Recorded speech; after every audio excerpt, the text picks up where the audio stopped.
The consumer confidence index has predicted something like 4 of the last 9 recessions.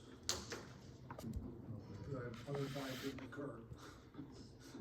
So you have to be very careful of surveys, asking people for their opinions. But anyway, it's shaken up a bit. The financial markets today and yesterday. Okay, but anyway, the Consumer Confidence Index indicates consumers' assessment of current business and labor market conditions. Consumer confidence declined sharply in February, this month,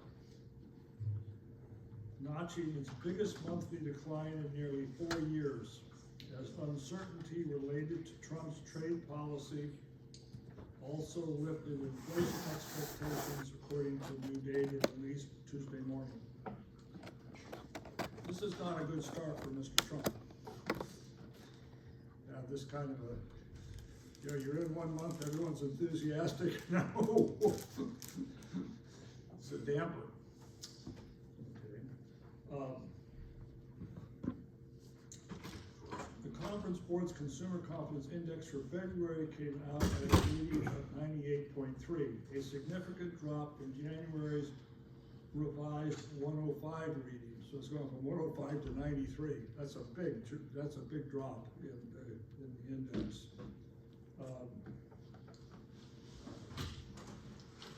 And economists were not predicting this, by the way. Well, at least the economists they interviewed were not predicting this big drop in consumer confidence. In February, consumer confidence registered the largest monthly decline since August 2021. It was in their press release. This is the 3rd consecutive month-on-month decline, bringing the index to the bottom of the range that prevailed in 2022. So you're going back to the problems we had in the early 20s. That started with the COVID rupture and a huge drop in rise in unemployment and so on. Very temporary, but it was a huge initial drop in employment. I don't know if I showed you a copy of that, but anyway. So this is the latest news. Not good, according to this survey. Now, you have to be careful of surveys. That's just something to think about, but it doesn't look like a good start for this administration. But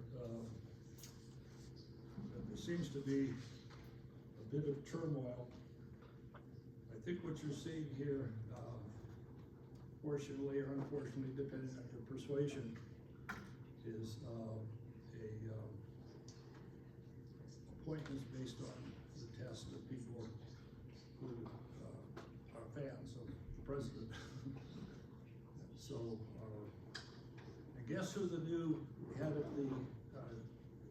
the health end of things, the medical side? Guess who that is? Isn't it RFK? No. Well, this is the medical thing. He's the old human. That's the whole human thing. This is just the medical side. Any guesses? Anyone ever heard of Dr. Oz, the TV celebrity?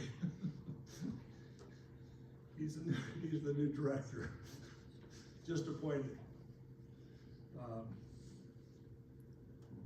You have to be careful with one of the things that's interesting is when you get into some of these professions, you have to realize how narrowly trained people are and how narrowly specialized they are. I went up to the law school some years ago because I was appointed a trustee for the state. And I went around the law school trying to find some information with someone who did trust, who knew about trusts. Okay. So I finally found somebody who did, and she said, well, let me ask you something. She said, is the person alive or dead? I said, well, the person's still alive. Oh, no, I only deal with dead people. You know, after they're dead. I don't deal with trusts before they've died on issues. And I thought, whoa, this is kind of specialized. So I didn't find anybody who knew anything about trusts. The same thing is true in medicine. You have people who know how to operate on the right hand but not the left. They're really good at what they do, but they're very specialized in what they do. And you read this, when I read the New York Times, you got all these different doctors, and they talk about all their specializations. I say, who's the general doctor here? There aren't any. Okay, well, what a general doctor does is simply refer you to specialists. Once they kind of help you figure out what's going on, and that doesn't always get you to the right person. Okay, so you're walking into, you kids, just so you know, you are walking into a very complex world. Okay, and you depend a lot upon expertise, and it's hard to find someone who is a general, has the general knowledge, and even then it's very limited. So Dr. Oz is a TV celebrity. He has a doctor's degree, I guess, but you know, you're not going to be a doctor of everything. That's what I'm trying to tell you. So you just have to be careful. So anyway, has anyone ever seen this show? I've never seen. I think it's on during the day. People will look at that kind of stuff. Didn't he run for like senator? He's run for everything. I mean, he's been around. For governor. He was governor. But Pennsylvania. anyway, kind of live in amusing time. But I think it's important that you learn to think rigorously, critically, and think about things like an economist would.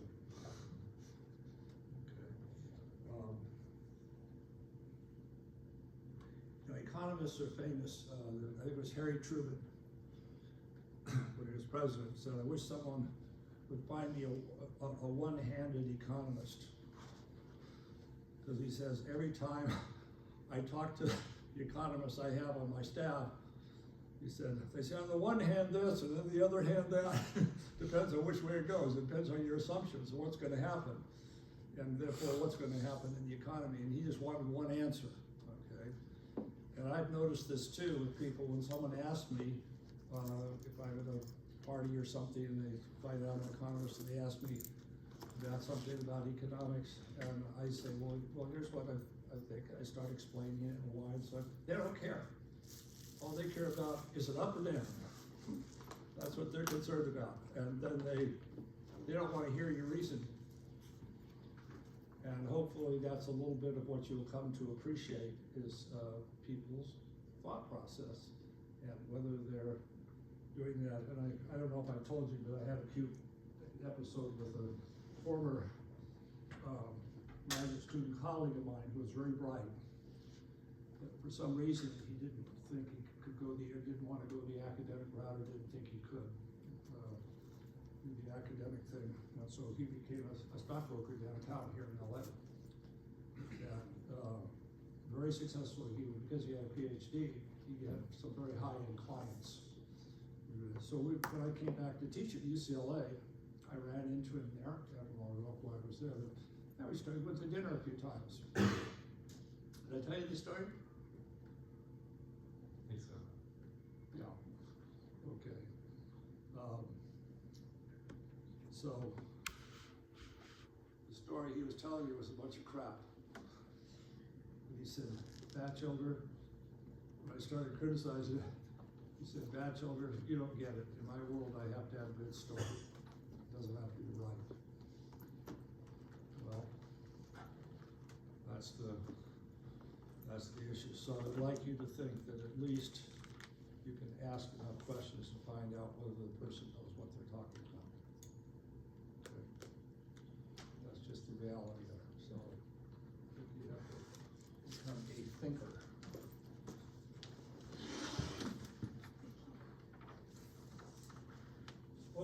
So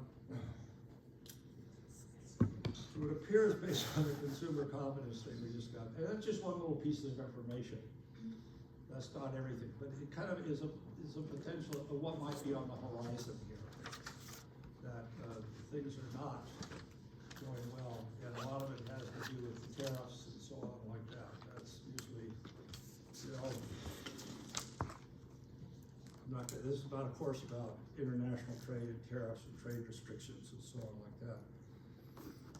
I can tell you that the last time we had a major tariff situation developed was at the beginning of the Great Depression. It was before the news, right? Late 1920s, 29. And it started with the Smoot-Hawley tariff in 1930, which was a huge tariff increase by the U.S. And that led to tariff retaliation by other countries. And we went into the Great Depression. Now, the tariffs were not the only thing that contributed to the Great Depression, but it was part of it. And trades between countries shrank to 25% of what it had been pre-Smoot-Hawley. It wasn't just the tariff, it was the retaliation. And you're starting to hear that happening now with Trump's things with the tariffs and the fact that other countries are gonna retaliate and restrict and it did not contribute to the prosperity period. It was the longest economic recession that we probably have recorded in the industrial age, and it lasted for 4 years. Steady economic contraction, month after month after month. Rising unemployment, the unemployment rate got up to about 25%. Very high unemployment rate. Okay, and so it was, when all of that, a bunch of things came together. A few major things. And we had this catastrophe. After the Great Depression, the U.S. triggered it. We were the country that started the tariff process with the Smoot-Hawley tariff. And that alone is going to contract trade and act as not to better the economic interactions of the world. And so after World War II, the U.S. took a very different posture. We led the world toward liberalizing trade. We started the GATT agreement, the General Agreement on Tariffs and Trade, that basically said if you joined that, and there were over 100 countries that joined, that if you lowered the tariff, your tariff to one country you were trading with, one trading partner, you had to lower to all the other trading partners within the GATT agreement. And that led to a general reduction in tariffs. And that continued for quite a while, and there's tremendous prosperity in the world. It's probably the greatest prosperity the world has seen within a relatively short period of time. It was contributed also, you have to be careful, but also because of technological revolution. The computer revolution came along, and now we've got the AI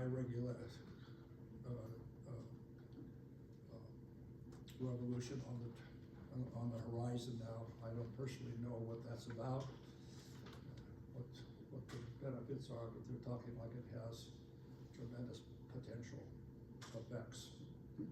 One of the things that I think you have to worry about when there's this rapid technological change for students now is that there's going to be a lot of instability in the jobs market, and a lot of jobs are going to become obsolete. Right now, I don't know, did I give you the article on the robots and so on? I think I gave it to you too. That's been huge. Like I said, I went to a automobile assembly plant here in the City of Industry to see automobiles being assembled. And it was a pretty interesting, I thought pretty advanced technology, but you had all these workers there on the floor. Now you look at it and pictures out there, it's all robots. The article had the the industrial labor force that was employed shrinking from 18 million down to 12 million. Meanwhile, output's going up. So it's a kind of interesting thing. You expect the output to be going down. And so anyway, that's just the situation there. So that's been a huge change out there. So I think you're going to be walking into this world with some kind of instability that people in the 50s, 60s, and 70s did not experience even into the 80s. So people had the job their whole life, and now those jobs are, a lot of them have disappeared. The same was true with shipping. The docks are a whole different story now with containerization, all the innovations that have happened there, dramatically lower the cost of transportation, spread out the world, so to speak, where there's an interesting article about Barbie dolls of all things that we had mentioned before, about where all the components come from. They're from all over the world, okay? It's not like there's manufactured all in one place or anything like, or even within the US, things come from different places. So it's, and that's under a little bit of a threat now, that whole supply chain situation. Okay, last time I talked about the aggregate production. I want to come back to that in a way because I want to talk about the labor market. And that's the material I gave you on the chapter, it's chapter 7. It again deals with the aggregate production function. It's a very simple framework. The economy is a vast, complex system of markets in this country, in most industrialized market economies. Very complex, supply chains all over the place, and supply chains meaning that components are being produced over here and directed elsewhere to another company, and you got all this contracting going on. It really is an amazing operation.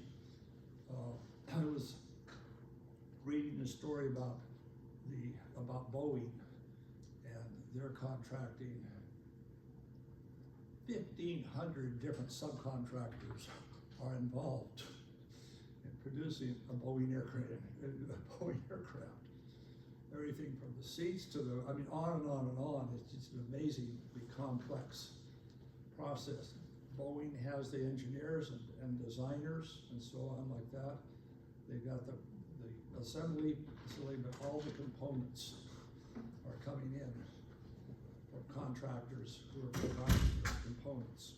Okay, and Boeing's out there has become a major contractor, contracting with all these different suppliers.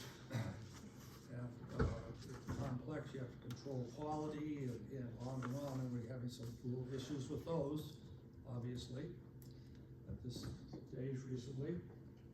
And so, anyway, I just want to say it's a complex world. The macro model we're going to look at is a very simplified version of that world. Simplified to the point where you say, well, you know, what are we doing this for? It's like there's only one output, real dollars. Okay, nominal dollars as we measure it out there, and then we have a price deflator that gives us a chain of outputs over time that are only dependent upon output changes, not price changes. So there's a base period price index that we use. There are other ways of doing it, but that's the main one there, because we have a base period price index. This is called the GDP price deflator. Okay? It deflates GDP, nominal dollars that we can add up and aggregate across the economy. And even that, as I pointed out, is a subset of transactions out there. We may 3% of the total data out there have used that because, and by the way, probably early on, we have a beginning flash estimate. It just came out for the output of 2024. We're barely out of 2024. How'd they get the flash estimate? Well, something to remember, business lives and dies on credit. And this is mainly financial institutions, mostly commercial banks. That's what commercial banks do. They make loans to business. They don't make loans typically to us. They do, but their big market are corporations, corporate lending. And corporate lending, corporations live and die with their lines of credit. Okay, when things get tough out there, the banks start cutting back businesses' lines of credit. You know, they cut back business lines of credit. Business cannot finance their supply chains and so on of inputs coming in to meet that. They have to. One of the things that forces them to contract their output, okay, is they can't finance it. You have to realize everything is financed out there, whether it's you walk into a Ralph's down here and you walk into a J.C. Penney's or something like that. All those goods you're seeing there are purchased on borrowed money from banks or financial institutions that provide them, mostly commercial banks. It's the bread and butter of the banks. It's the bread and butter of the businesses.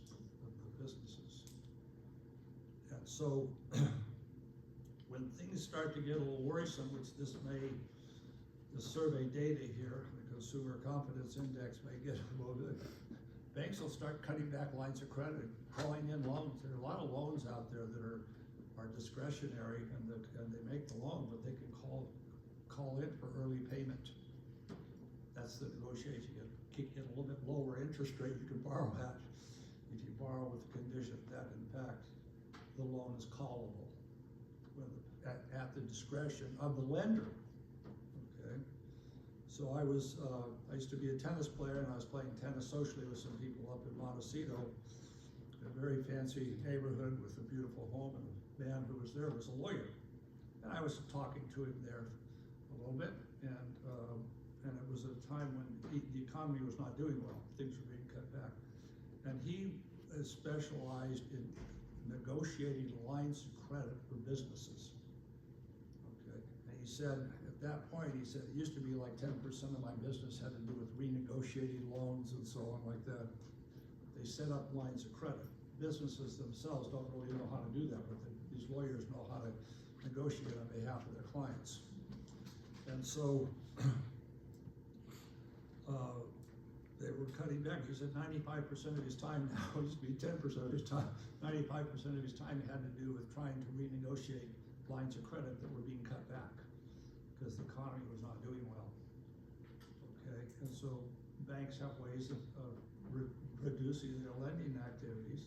They're not making a loan that they make a 20-year loan, but it's conditional, or make a 5-year loan, but it's conditional. Everything conditional in this world. And they can call in the loan. So you have to, your line of credit may be at, the discretion of the bank may be dramatically reduced from, let's say, $100 million to,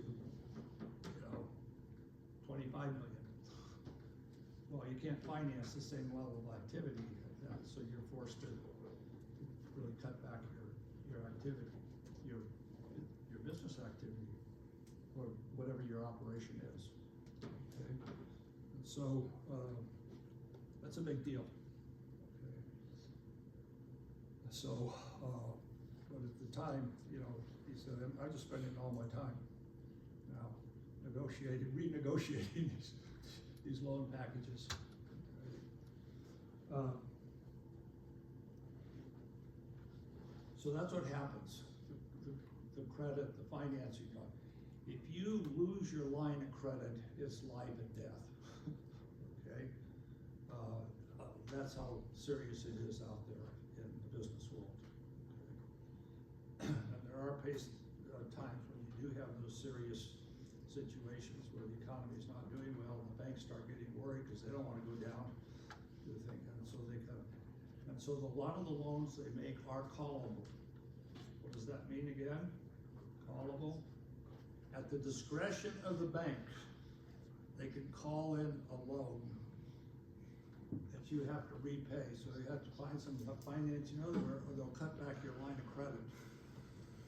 And that'll limit your ability to borrow, and therefore your ability to do business. So you have to realize that line of credit is really critical to businesses. They live and die with it. Commercial banks are called commercial banks because they're commercial activity, that's business activity. Okay, so so having said that, I wanna get into here a little bit about this chapter 7 I gave you. Okay, and it talks about the labor market. There's a lot of things, you can read that, okay? About the nature of the labor market. They talk about the employment population ratio.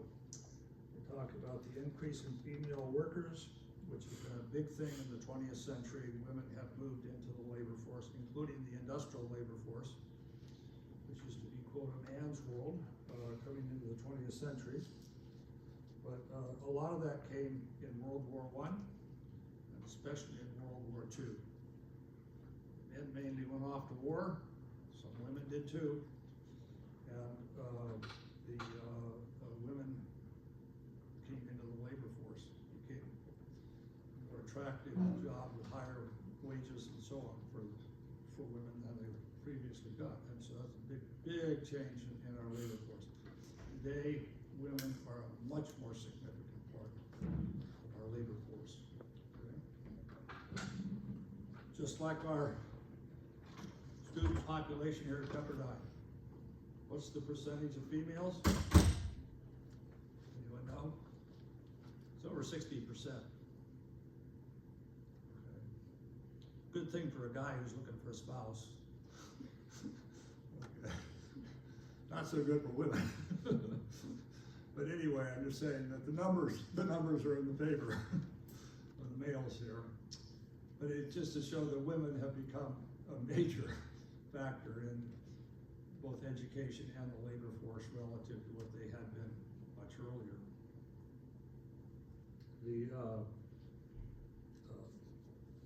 So it talks about some data like that, employment to population ratios and so on.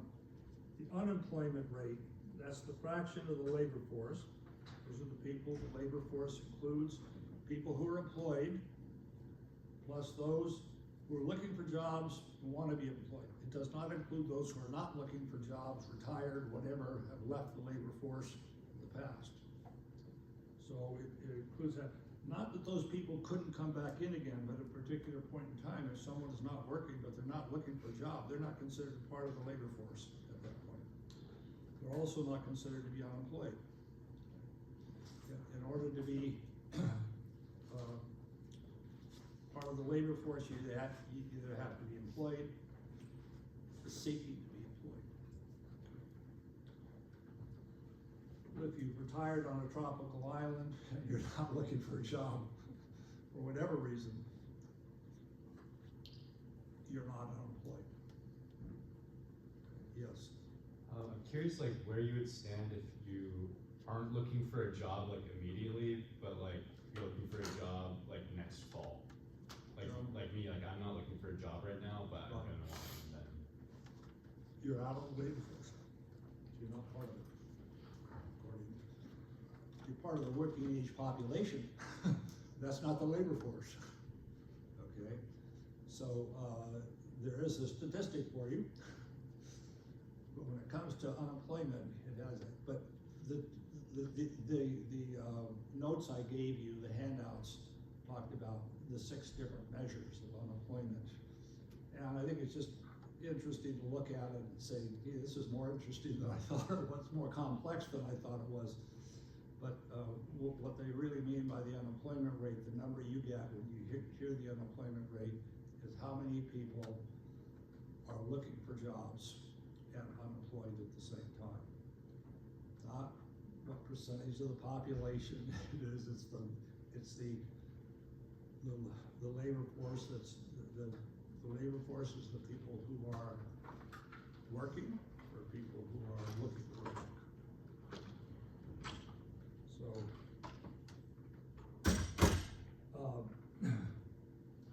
anyway, the fraction of the labor force that is unemployed, that's the unemployment rate, okay?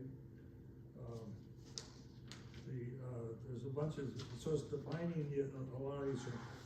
And then they get into supply and demand. So far I haven't really talked about supply and demand here, okay, in anything. But this talks about the supply and demand with regard to labor, okay? So that's in this handout, it's on page 198. Okay, so the questions that they're asking here is what determines the ratio of employment to population and the unemployment rate in the long run, and so on. They go through a bunch of stuff. But then they get to supply and demand. So the labor demand curve we got into a little bit when I was doing the aggregate output function the last time I graphed it. So let me put that up again because it's worth that.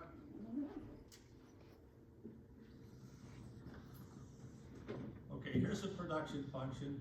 This is why it's real output. What is real about it? It's inflation, yeah. Yeah, so deflated.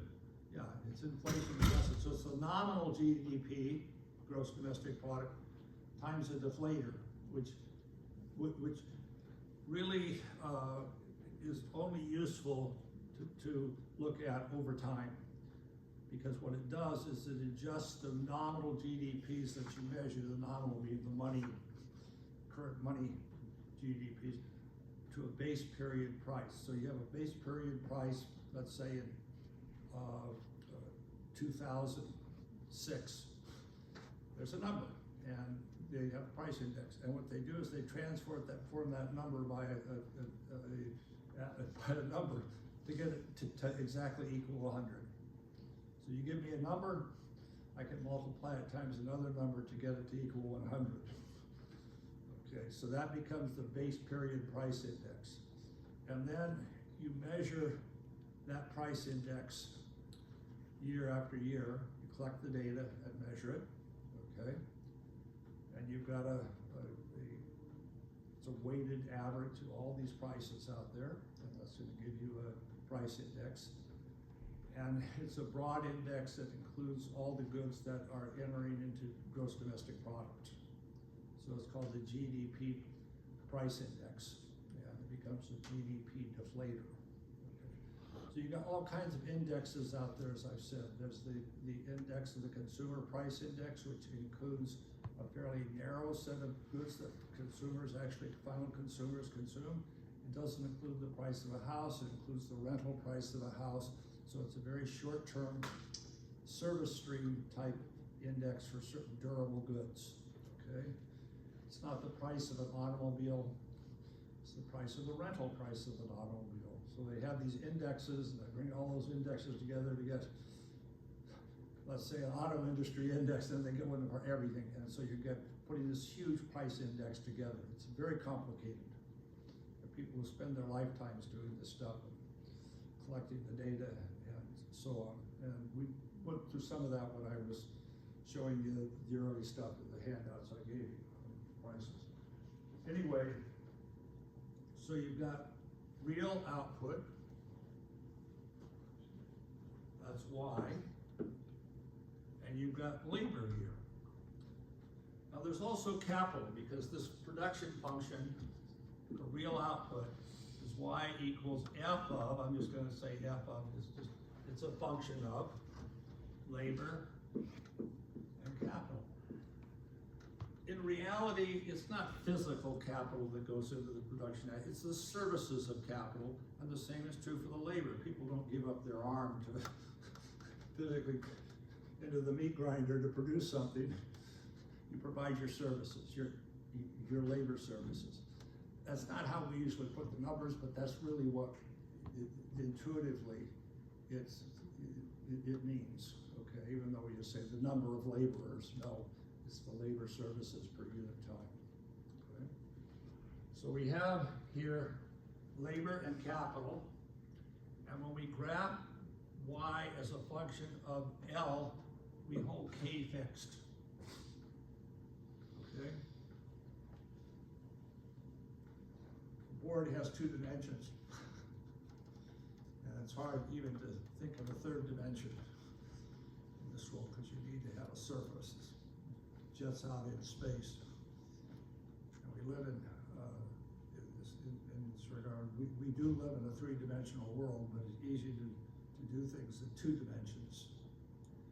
And so economists, when they do geometry, you usually just work in 2 dimensions. Okay? It's simple. We draw diagrams.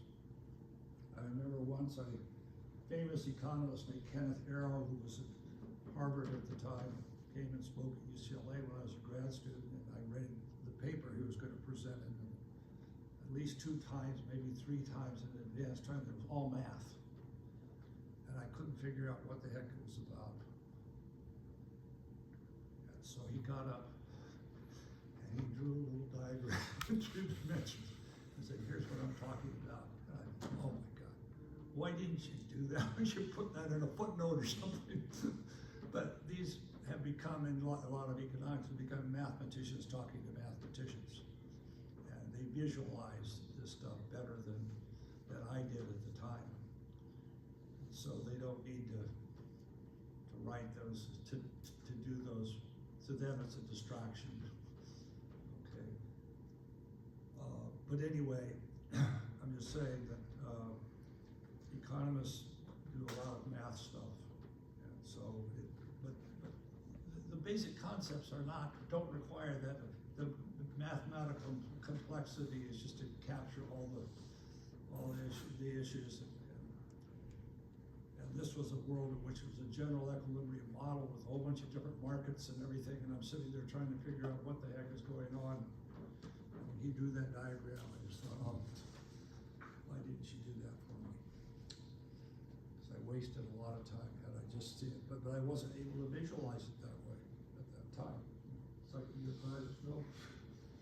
So anyway, there's a positive relationship between labor and output. More labor, more output. Same is true if I were to map this with respect to capital. More capital, more output. Okay, so we did this before, put this diagram up, and we had a graph of this,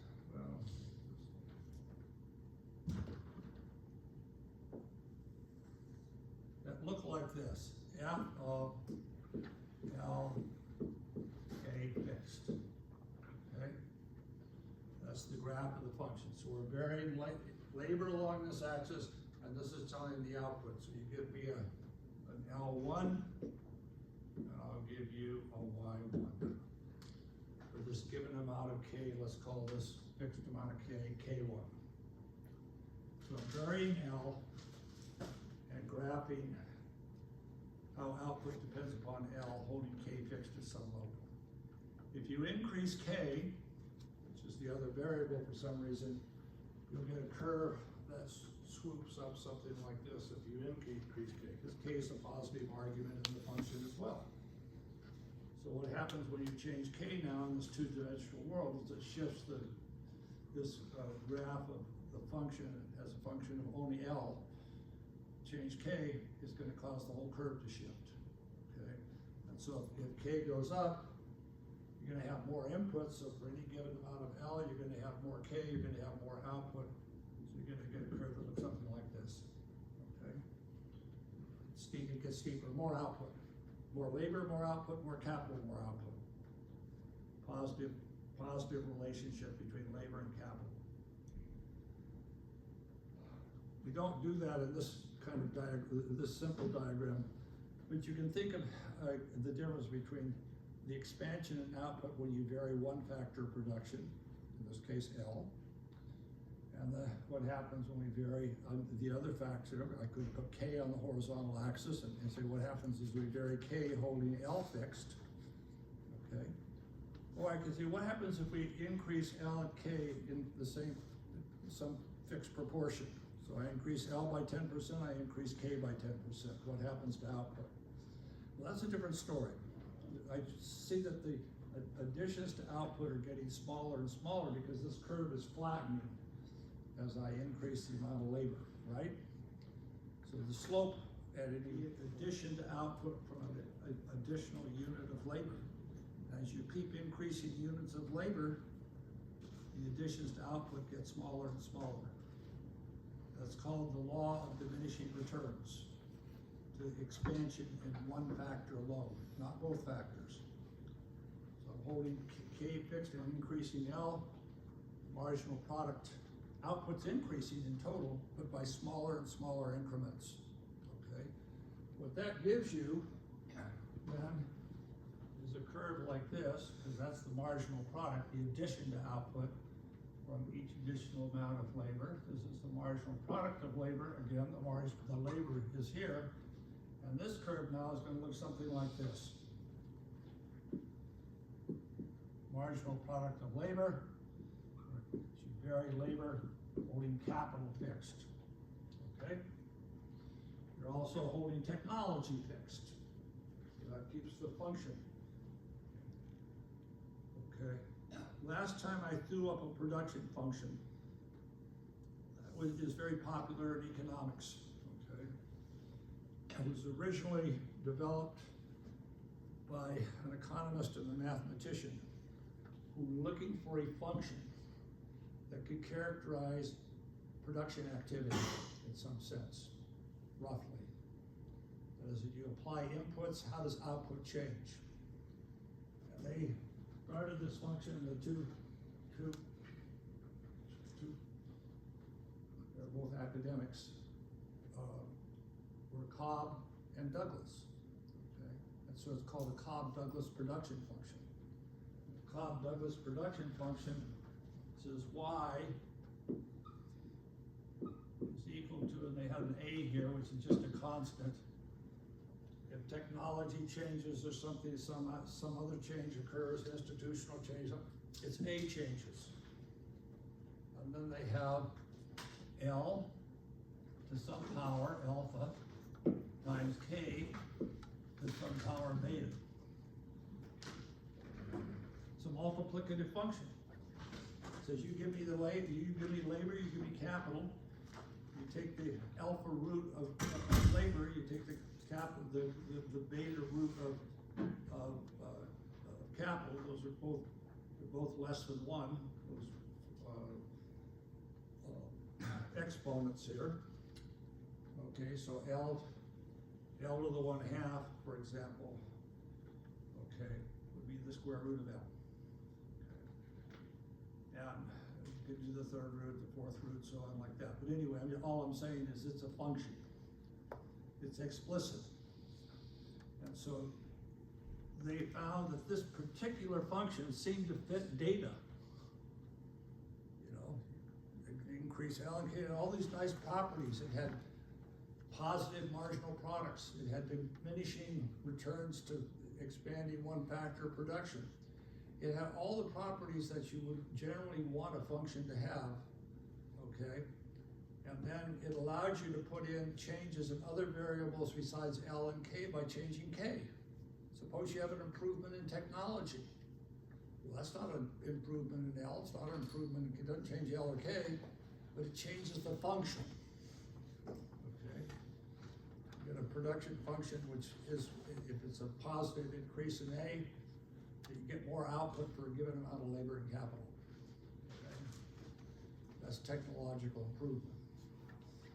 If you have a disturbance that's neither labor nor capital, like an oil shock or something like that to the economy, which we suffered in the 70s, 80s, 90s, we've been suffering those shocks visibly to some extent in recent years because oil is so important as a source of energy in our industrialized economy that it has an effect on output. And when the price of oil goes up, firms tend to cut back their production. They would tend to lay off their labor. The thing about capital is it's tough to lay off capital because usually when you make a capital decision, which is plant capacity, production capacity, you can't lay it off. You can idle it, but you still have to keep making the payments on the loans that you took out to finance that capital. Okay? So it has a pretty serious effect on the output.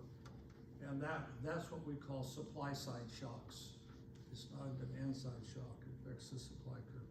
So anyway, we have this marginal product of labor schedule, okay? And then over here, I'm gonna put up the market for labor, real wage. This is the real wage. It's the price adjusted wage. So it's how much real dollars you get paid. And real dollars means something real. It means the price adjusted dollars. Okay. So you're throwing inflation out of there. What do you really make out there in terms of a wage? Well, if you make, if your wage goes up by 10%, prices go up by 10%, you're neutral, right? Your real wage has not gone up. You can't buy more with that higher nominal wage when the price level goes up by the same amount. If the price level goes up by more, then you're going to buy less. Okay. If it goes up by more, then the wage goes up. The wages go up. Okay, so that's just something to remember here. Okay. Yes. So what do you think about like wage growth? Because I've heard a lot of things that like wages haven't been keeping up over time. Oh, is yeah. there any truth to that? It depends on what wages you're talking about in our economy. In this model, this macro model, there's only one wage. Yeah. There's only one kind of labor. There's only one outlet, dollars. Okay, it's skirting a lot of reality out there in terms of doing that. But in reality out there are different sectors of the economy, different kinds of labor with different skills and so on like that. Industrial labor in the last 25 plus years has been killed. The jobs are gone. Wages are not going up in the job market for that particular kind of labor of working on an assembly line. You know, you can have a high school education or not even a high school education. You could work on an assembly line, just attaching things, assembling something. That's why you're in college. You don't want to be in that market to be employed. And so what you see is the industrial labor compensation has gone down relatively. College educated labor has gone way up. So it depends on what kind of college, what kind of education you get. But I'm not sure that the income to someone who gets a religion degree is going to be as successful as someone who gets an engineering degree or even a liberal arts degree in that sense. It's becoming a tough world out there, and a lot of things are being obsoleted. There's this artificial, and who knows where artificial intelligence is going to go, or whether it will go anywhere. You know, I don't know what's going to happen there. I'm not an expert on that. But I can tell you that the industrial labor force, you had better be pretty good in your skills to stay employed in that. If you're just somebody just putting stuff on an assembly line. I think if you're a good plumber and a good electrician or something like that, you're probably in pretty good shape. That's service sector. And so, like I said, 50% of our economy is now service sector. Didn't used to be. When you start out as an industrializing country, you have very little service sector. Now you gotta maintain all those buildings, you gotta maintain all those automobiles, those trucks, all the machinery and everything. You got a whole world out there of maintaining the capital stock. And the bigger the capital stock gets, the more employment job there are in maintaining the capital stock. Okay. But I think I mentioned the other day that I'm out there looking at the building of someone out there who I know who's on the facility crew. Come here, look at this. There's a little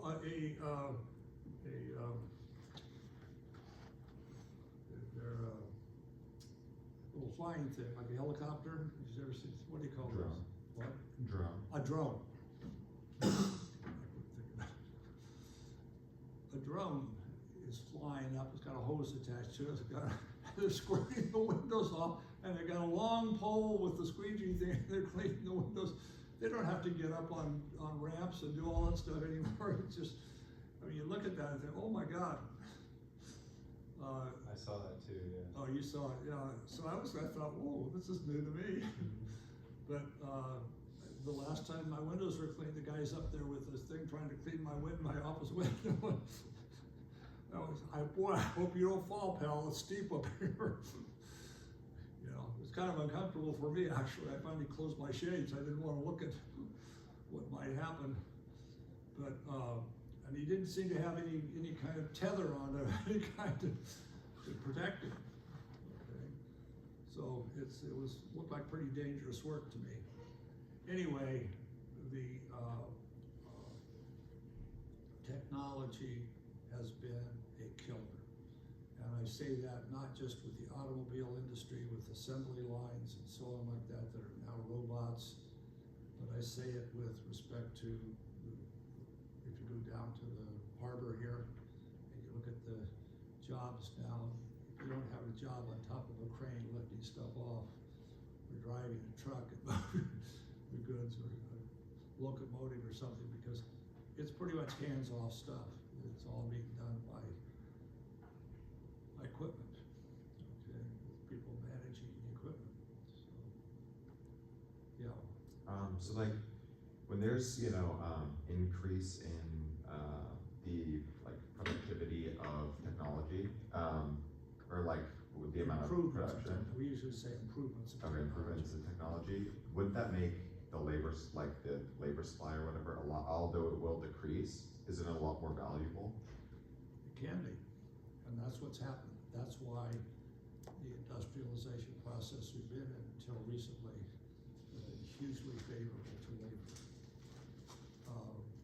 You look at the countries that are industrially advanced, and the real wages paid to labor are much greater than in a non-industrialized country.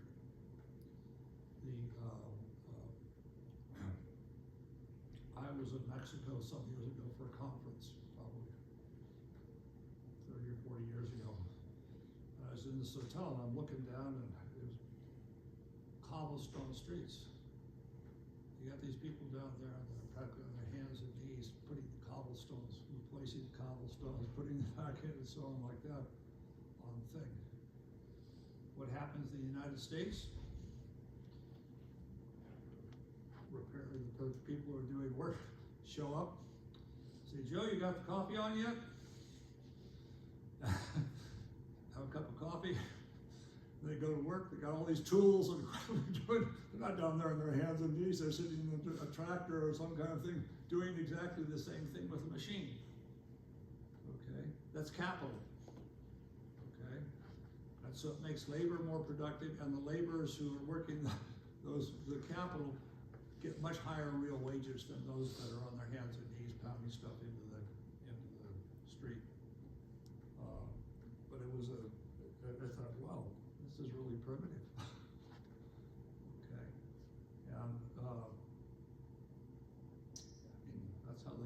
pyramids. Very, very labor intensive, but they had a lot of labor and not a lot of capital. Okay, so, but anyway, if we come over here and we look at this now, okay, we have here a wage and a labor. We're gonna have a demand curve. Let me just draw them here, just like your textbook does. Demand for labor, labor demand, labor supply. That's the notation your textbook uses. Okay? L superscript S and L superscript D. Okay?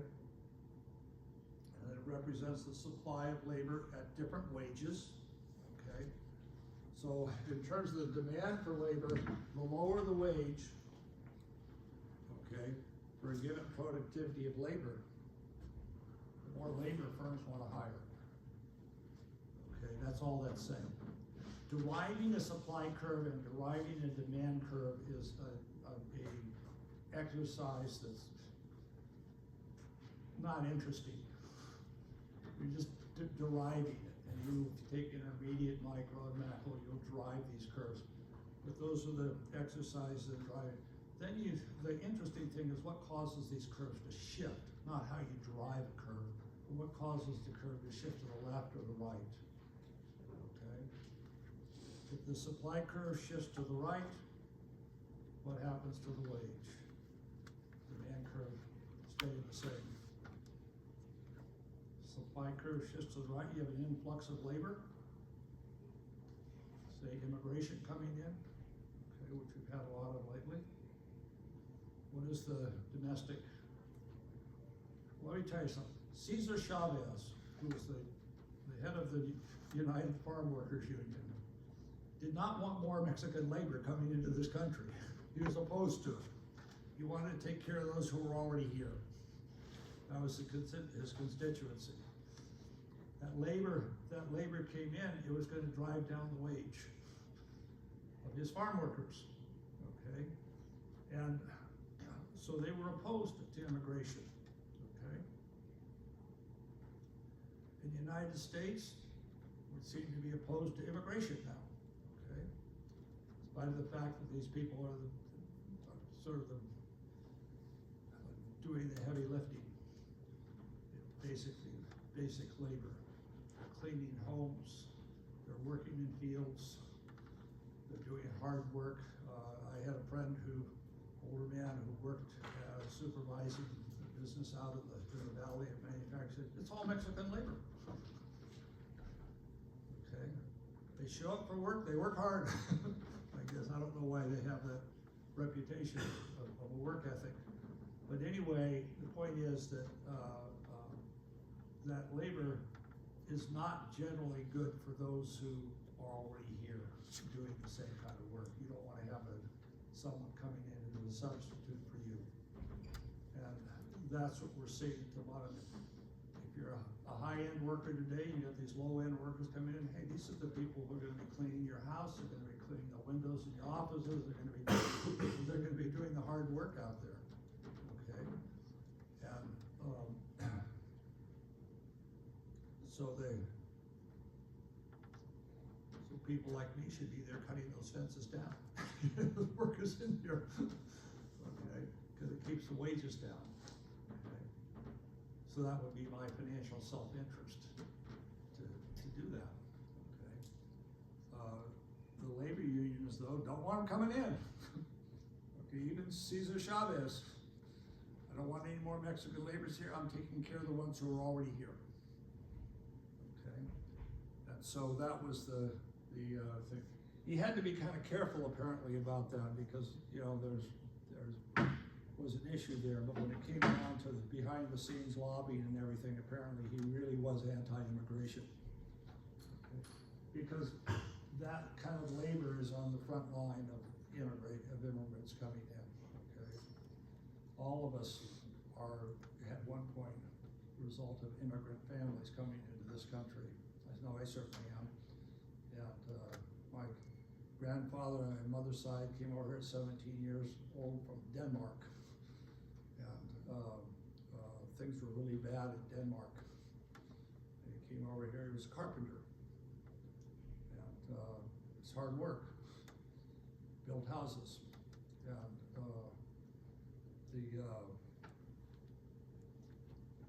that's usually the first generation.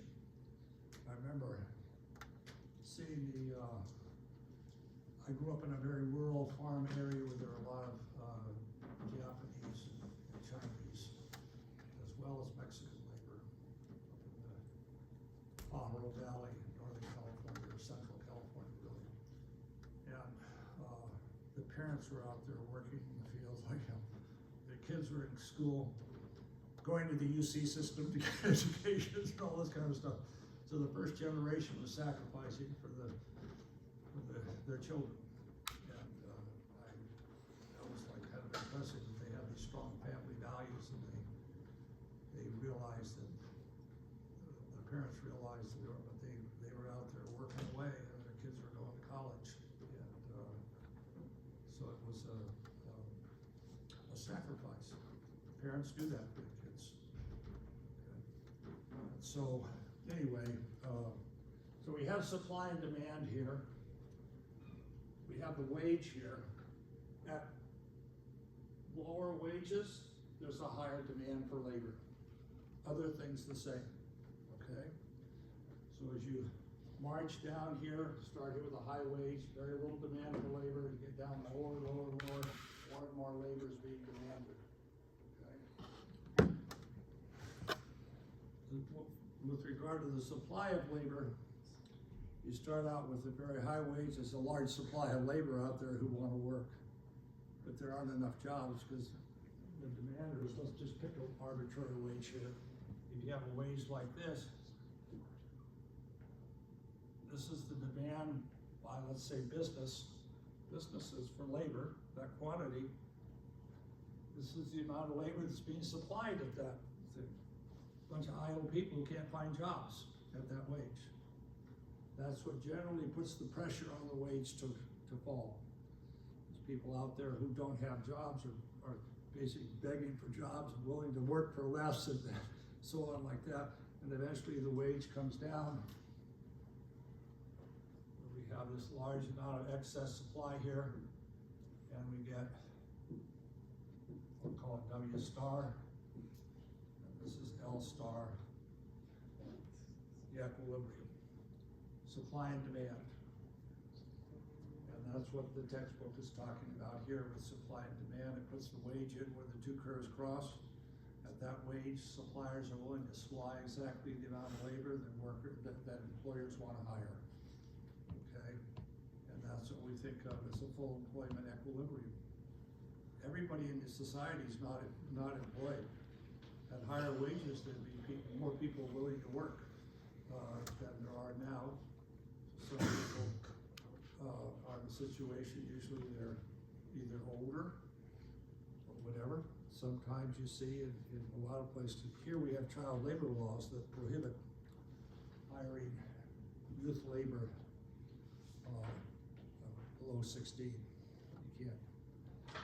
That's against the law. It used to be there was child labor. In fact, they have the old, if you've read your history, go back in history, and the parents out there outside the fence at the factory waiting for the kid to come across with the money they earn. And they're putting their kids to work. They did it on the farm, and then they started doing it so there's a lot of child labor exploitation going on within families. Okay, so, and that's because people were pretty poor and desperate. And so, but anyway, in this case, we have a labor market now. So there's supply and demand. The interesting exercise is not constructing this diagram with constructing the demand curve and constructing the supply curve. That is an exercise. Okay. At this wage, how many people want to work? At this wage, how many people? And you work down wages, and you're kind of asking a question there. You're assuming that at lower and lower wages, there's less supply, but there's greater demand. Okay, where do you find the so-called equilibrium point? it's called the market clearing wage. The wage that clears the market equates total supply equal to total demand. And this, by the way, by just the diagram itself, tells you that all labor is identical, perfect substitutes for each other. That's not the world we actually live in. There's a lot of different skill levels and so on out there in the world. There's a lot of different work ethics. Some people are hard workers, others are not. So we have a real heterogeneous labor market out there in terms of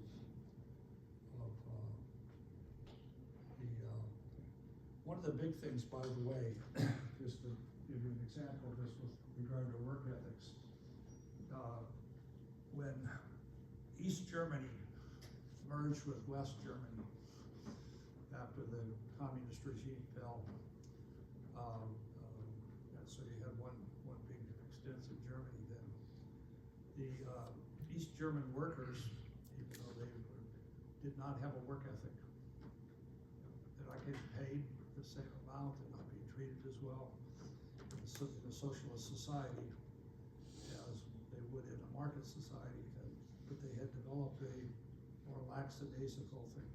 It was required when they merged that businesses, when you purchased a business that was an old socialist East German business, you had to pay, you had to hire, you had to buy the laborers, you had to pay the laborers. They came with the deal. And apparently most of the labor was so, in terms of their work ethic, was so bad that the firms just paid them to go away and hired other people off of that, got rid of them. Okay. I had a friend whose father was very wealthy. His name was Tom Bada. Bada was in South America. The Badas are called shoes. That's the name for shoes. It's a huge, world's largest shoe company at the time. And the kid was running the business down in Argentina. And when he got in there, he was educated at the Harvard Business School. That tells you, I'm not sure what that tells you. But anyway, he was going to have an egalitarian wage system. And he paid everybody the same, including the managers and everything. And he had all kinds of disruption. Father finally had to fire him. The last thing a father wants to do is fire their son. But he had to fire him, remove him from the job because the business was going down. Because he wasn't rewarding people for their actual productivity. He was just rewarding them for showing up, and so on. And that was the quote fair thing to do. And that's the same thing that was happening in Germany. They didn't have a work ethic. There was no striving going on to get ahead because you couldn't do that. Yeah. Talked to people all over who've been around the world, and knew somebody who went to Russia, and they were talking to this guy. He was a waiter. And they said, "What are you going to do after you're a waiter?" "Well, here, why would you be a waiter? You'd be a waiter if you're going to college." And he was going to college, but he was a waiter. He said, "Well, I'm a waiter. That's my job." He said, "Well, what are you going to do after you graduate?" "I'm going to be a waiter." Okay. So that's a situation where you're kind of stagnant. No strivers don't get ahead in that world and move up. Okay. So it does kind of influence the work ethic in a situation like that where you know you can't, there's no upward mobility in your life. Okay. And so why should I work hard? Doesn't pay. Okay. And so in some places, if you don't work hard, you get let go. Okay. So there is something about having that work ethic. But apparently in Germany, they didn't have it so much so that they just paid these workers to go home. They said, I'll pay you so much to retire. Okay. And apparently we're doing some of that in government now. Okay, to reduce the bureaucracy. Whether that's going to work, I don't know. But it looks like, it's kind of sloppy. You got people who are kind of career people who are being let go. I say, wait a minute, I thought I had a solid job here. I did my job and everything, but they're just arbitrarily cutting me back. And so, put it this way, it's not good for morale, for one thing. So, but anyway, here's the thing. We have a supply and demand curve. The exercise that's interesting here, we can talk about almost all exercises, not all, but almost all exercise in economics start out, you're looking at a market in equilibrium. And that's where the price is set, in this case the real wage, so that the supply equals the demand, the quantity supplied equals the quantity demanded. Now, one thing you have to be careful about here in the labor market is that I can have a wage that clears the market. The question is, when do we define something as full employment, given that there's always going to be unemployment? The simple definition for full employment is when the number of people looking for jobs is equal to the number of job openings out there to be filled. Those are people who are looking and they'll eventually find a job. It's not a world in which there are no jobs out there. So it's just a matter of people finding a job. There's all kinds of reasons why people leave jobs and go out and search for a new job, okay? But usually it doesn't happen automatically unless you're really a high level executive or something like that. Then you have the headhunters out there looking for people who they can hire to come in. Businesses hire them to find talented people to do certain jobs, usually high-level management jobs and so on like that. They try and find people to do that, and so those people have opportunities out there. Okay, so that's just when you become highly skilled at something, especially high-level management, you're in demand. Okay. Anyway. So what we would have here is we would actually have something where the wage clears the market. Not everybody is going to have a job, but there's some number of, right here, of people that are looking for jobs and don't have jobs yet. Okay, and those people are constantly coming out of the labor force for whatever reason and looking for jobs. And they're taking jobs, and there's the duration of search, which is sometimes only 5 weeks, could be 10 weeks in some cases. But we talk about the duration of unemployment, and these are people who, for whatever reason, leave a job they're in and start searching for another job. It's very difficult unless you're a very high-level management person to move from one job to another without having to do some search yourself. That's where those headhunters come in for those people. They try and locate those people, and they basically raid them from other corporations or something like that to get that. But for someone who's very highly paid, to quit your job and go looking for a job is very costly. Okay. But there are people who will find jobs for you. Okay. There are consultants who will find good doctors for you. I mean, it just goes on and on like that. There's a lot of services out there that people have to get steered in the right direction. Okay. So here's the point I want to make, and then we'll leave this. Why do when the economies suffer fluctuations in employment? Why did it happen? Was it the demand curve that shifted, or the supply curve that shifted? And that gives you a place to start looking. Because if the supply curve shifts to the left,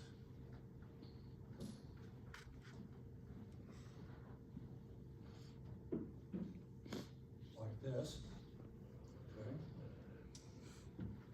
what could cause that to happen? People leaving the country? It could be leaving the country. What else could be happening? Think, Like last time we had this happen. Pandemic. What? Pandemic. Pandemic. 1350 AD, the Black Death. roughly, they don't have good numbers, but roughly 50% of the labor force in Europe died. And wages went up, and that's when wages went up quite a bit, and that's when the peasants started dressing like nobility. And that's when in England they actually passed a law that prohibited peasants from dressing like nobility. If you can believe that, because they were passing themselves off as nobility because of how they were dressed.